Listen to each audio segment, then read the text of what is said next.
લોકસભાના ઉમેદવાર ગેનીબેન ઠાકોરે દાંતાના ધરેડા ગામથી ડુપ્લિકેટ સીઆરપીએફ જવાન ઝડપી પાડ્યો હતો. ચૌધરી સમાજના યુવાનો લોકોને દબાવવા માટેના પ્રયાસો કરી રહ્યા છે. પાલનપુરના પ્રકાશ ચૌધરી નામનો યુવક સીઆરપીએફની પ્લેટ લગાવી લોકોને દબાવતો હોવાનો ગેનીબેનનો આક્ષેપ છે. ગામમાં આવીને ભાજપમાં મત કરવા માટે પ્રેરિત કરી રહ્યા છે તેવો આક્ષેપ ગેનીબેને લગાવ્યો હતો. વધુમાં કહ્યું હતું, જિલ્લા પોલીસ વડા અને ચૂંટણી પંચને મારી વિનંતી છે કે આવા લોકો સામે કડક કાર્યવાહી કરવામાં આવે.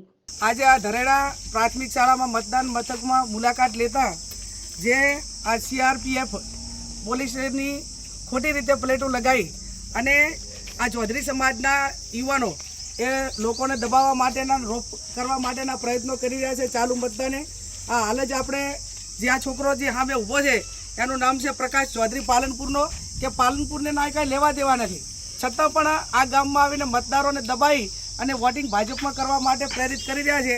એટલે જિલ્લા પોલીસ વડાને ચૂંટણી પંચને મારી વિનંતી છે કે એમના સામે એફઆઈઆર કરીને કાયદેસરની કાર્યવાહી કરે. જેડીસી ન્યૂઝ સાથે જીતેન્દ્ર ઠાકોર, દાતા.